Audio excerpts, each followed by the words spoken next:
Assalamualaikum warahmatullahi wabarakatuh. Saya Yunita Idi Perdana Putri dari Program Studi Alih Jenjang Gizi tahun 2024 akan mempresentasikan tentang kedelai. Video ini saya buat untuk memenuhi salah satu tugas ujian akhir semester mata kuliah Biologi Dasar.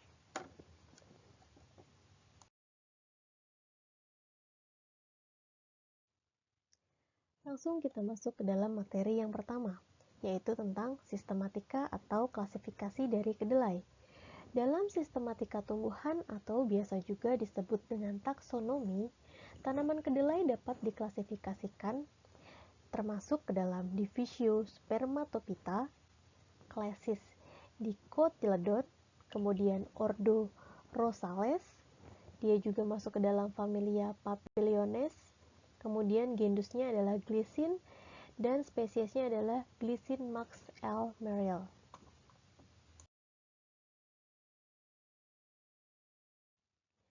Kemudian, karakteristik umum dari kedelai yaitu ia merupakan tanaman legum yang berbentuk semak dengan tinggi antara 20 hingga 100 cm, memiliki daun majemuk trifoliat yang lebat, memiliki bunga kecil berwarna ungu atau putih, dan juga buah berbentuk polong yang berisi 2 hingga 4 biji. Kedelai ini memiliki sistem perakaran yang dapat bersimbiosis dengan bakteri Rhizobium untuk mengikat nitrogen dari udara. Warna biji kedelai bervariasi, mulai dari kuning, hijau, coklat, hitam, hingga kombinasi dari berbagai warna.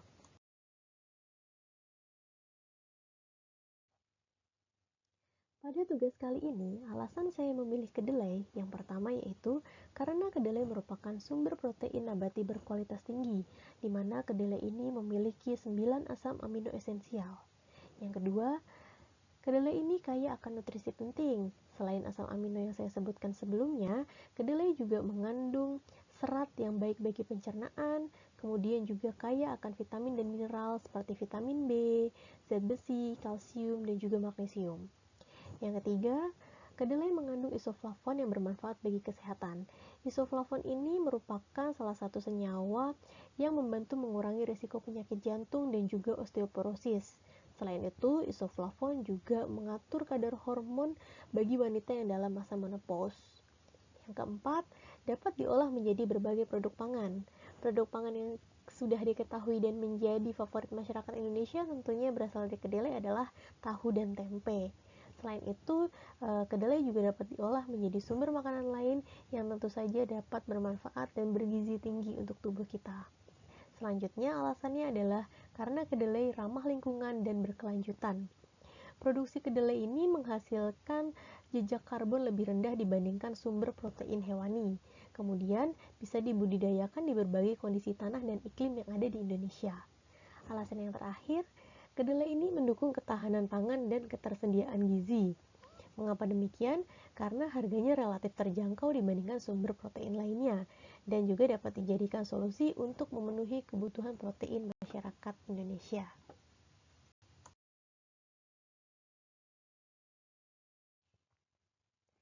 Nilai gizi dari kedelai itu sangat baik, di mana di dalam kedelai mengandung sekitar 36-40% protein, kemudian 18-20% lemak, 30% karbohidrat, dan juga ada vitamin, mineral, dan isoflavon. Dapat dilihat pula di tabel yang saya tampilkan berikut.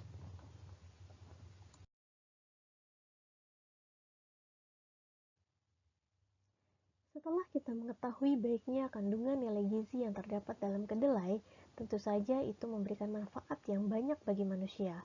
Yang pertama yaitu sebagai sumber protein nabati, kemudian juga dapat menurunkan resiko penyakit jantung dengan mengurangi kadar kolesterol LDL, lalu dapat mencegah osteoporosis karena mengandung kalsium dan juga isoflavon, lalu dapat membantu mengatur kadar gula darah yang baik bagi penderita diabetes, kemudian dapat menurunkan risiko kanker dan juga meningkatkan kesehatan pencernaan karena mengandung serat yang tinggi.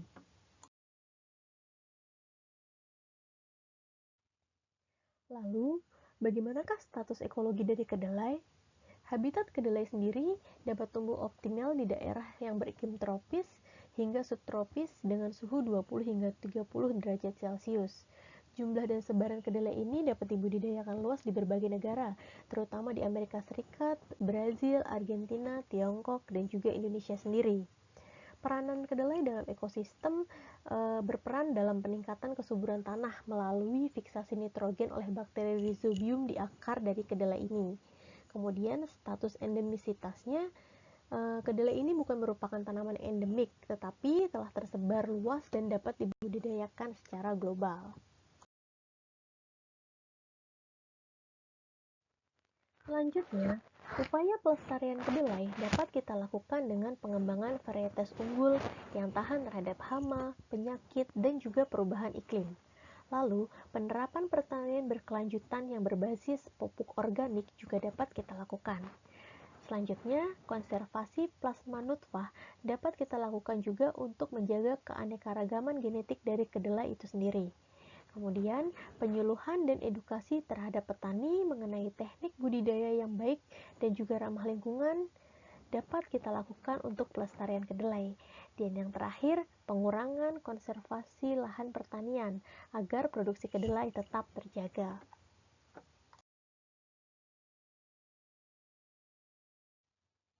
Dari penjabaran yang telah saya sampaikan sebelumnya, maka dapat ditarik kesimpulan bahwa kedelai adalah tanaman pangan bernilai tinggi dengan kandungan nutrisi yang kaya, terutama protein, lemak sehat, dan juga isoflavon. Sebagai sumber pangan yang bermanfaat bagi kesehatan manusia, kedelai juga memiliki peran ekologis dalam memperbaiki kesuburan tanah. Agar pemanfaatan kedelai tetap berkelanjutan, perlu dilakukan upaya pelestarian seperti pengembangan varietas unggul, pertanian berkelanjutan, dan juga konservasi plasma nutfah.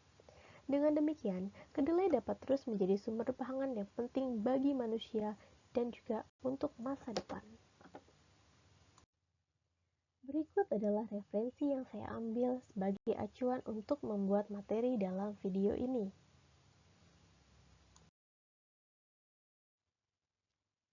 Demikian pemaparan yang dapat saya sampaikan. Semoga dapat bermanfaat. Terima kasih banyak. Wassalamualaikum warahmatullahi wabarakatuh.